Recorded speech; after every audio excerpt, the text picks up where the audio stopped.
नमस्कार दोस्तों, मैं हूँ ऋचा सिन्हा एक बिहारन और मेरे चैनल पे आप सभी का स्वागत है। तो दोस्तों, कैसे हैं आप सब, ये बताने के लिए जल्दी से मेरे कमेंट बॉक्स में जय माता दी लिख दीजिए। माता रानी आप सभी की सारी मनोकामनाएं पूर्ण करें। दोस्तों, आज हम बात करने वाले हैं विजया एकादशी से संबंधित। फागुन मास के कृष्ण पक्ष की एकादशी को विजया एकादशी कहते हैं। दोस्तों, इस साल यानी 2019 में ये एकादशी 2 मार्च को आ रहा है। तो हम बात करेंगे कि इस एकादशी को किस प्रकार से करते हैं, इसका महत्व क्या है, पूजा की विधि क्या है, पूजा का शुभ मुहूर्त क्या है और पारण का शुभ मुहूर्त क्या है। इन सब चीज़ों के बारे में हम विस्तार पूर्वक बात करते हैं। तो इससे पहले अगर आपने अभी तक मेरे चैनल को सब्सक्राइब नहीं किया है तो इस प्रकार के तमाम ज्ञानवर्धक जानकारियों के लिए आप मेरे चैनल को सब्सक्राइब कर लीजिए। वीडियो अच्छा लगता है तो लाइक कर दीजिए और फैमिली एंड फ्रेंड्स के साथ शेयर कर दीजिए। तो चलिए शुरू करते हैं। नाम के अनुसार ही इस एकादशी व्रत को करने वाला सदा विजयी रहता है। ऐसा कहा जाता है कि प्राचीन काल के में राजा महाराजा इस व्रत के प्रभाव से अपने निश्चित हार को भी विजय में बदल देते थे। ऐसी मान्यता है कि भगवान श्री राम ने रावण से युद्ध के पहले इस एकादशी व्रत को अपनी पूरी सेना के साथ किया था और रावण में विजय प्राप्त की थी। इस व्रत के विषय में पद्म पुराण और स्कंद पुराण में वर्णन मिलता है। कहा जाता है कि जब जातक शत्रुओं से घिर जाता है, विकट परिस्थिति में पड़ जाता है, उसे कोई रास्ता नहीं सूझता, तो आप विजय एकादशी का व्रत करिए। इस व्रत के प्रभाव से व्यक्ति की जीत सुरक्षित हो जाती है, उसको अपनी परिस्थितियों पे विजय प्राप्त होती है। इतना ही नहीं, विजया एकादशी के महात्म्य के श्रवण व पठन मात्र से ही व्यक्ति के समस्त पापों का नाश हो जाता है और व्यक्ति के आत्मबल में वृद्धि होती है। दोस्तों, कहा जाता है कि विजय एकादशी व्रत करने वाले साधक के जीवन में शुभ कर्मों में वृद्धि होती है, मनोवांछित फलों की प्राप्ति होती है और कष्टों का नाश होता है। जो भी साधक इस एकादशी का व्रत विधि विधान से और सच्चे मन से करता है वो भगवान विष्णु के कृपा पात्र बन जाता है। दोस्तों, अगर आप विकट संकट में फंसे हों, ऐसी परिस्थिति में फंसे हों जिससे आपको रास्ता नहीं नज़र आ रहा हो, आपकी परेशानी बढ़ती ही जा रही हो और कोई रास्ता नज़र नहीं आ रहा हो, तो आप इस एकादशी व्रत को सच्चे मन से करिए और तो अपने परिस्थितियों पे विजय निश्चित ही प्राप्त होगी।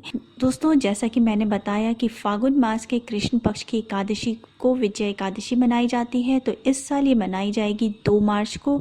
एकादशी तिथि दोस्तों शुरू हो जाएगी 1 मार्च को सुबह के 8:49 से और ये रहेगी आपको 2 मार्च के सुबह के 11:04 तक पर इसका व्रत किया जाएगा 2 मार्च को, क्योंकि सूर्योदय एकादशी तिथि में 2 मार्च को ही होगा।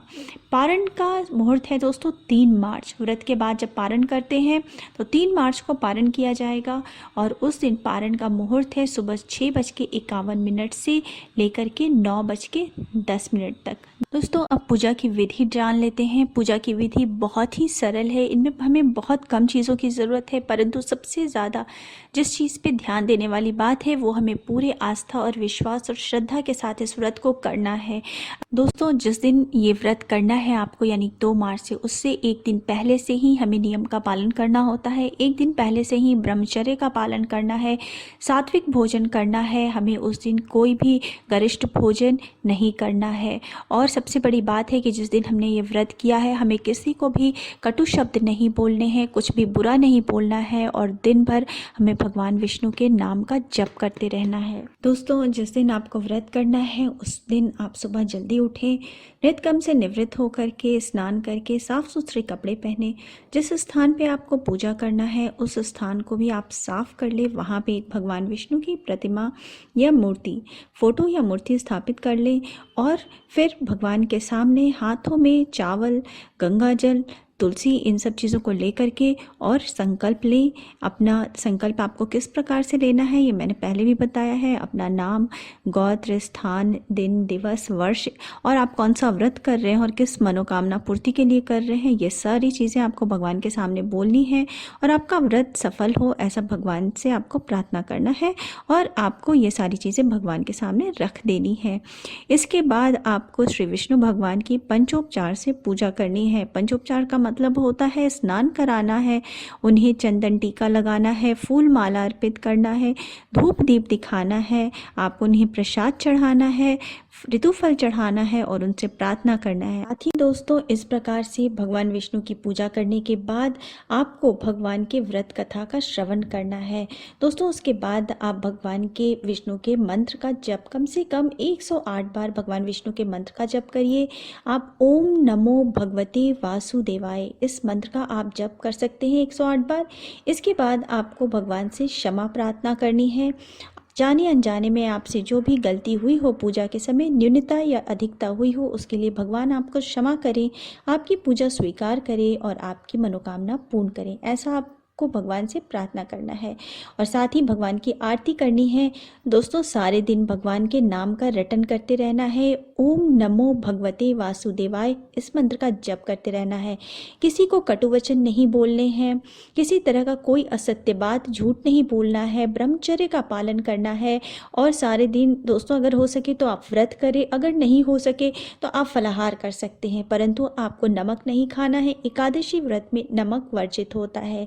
शाम के समय आपको फिर से भगवान को भोग और आरती करनी है। रात्रि जागरण का भी इस व्रत में बहुत ही ज़्यादा महत्व है। हो सके तो रात्रि जागरण करें, भगवान का भजन करें, दिन भर पूजा करें। दूसरे दिन दोस्तों सुबह उठ करके भगवान की दोबारा से पंचोपचार से पूजा करके भगवान को भोग लगा के आरती करने के बाद प्रसाद ग्रहण करें और उसके बाद आप पारण करें, अपना व्रत खोल सकते हैं। इस प्रकार से सच्चे मन से और पूरी श्रद्धा के साथ, पूरी विधि विधान के साथ भगवान की पूजा करें और इस व्रत को करने से दोस्तों आपकी मनोकामना पूरी होती है, आपको कठिन परिस्थितियों पे विजय की प्राप्ति होती है। उम्मीद है दोस्तों आपको मेरा आज का वीडियो पसंद आया होगा। अगर पसंद आया है तो लाइक कर दीजिए, फैमिली एंड फ्रेंड्स के साथ शेयर कर दीजिए और मेरे चैनल को सब्सक्राइब करना मत भूलिए। मिलते हैं नेक्स्ट वीडियो में। So thanks for now, bye bye.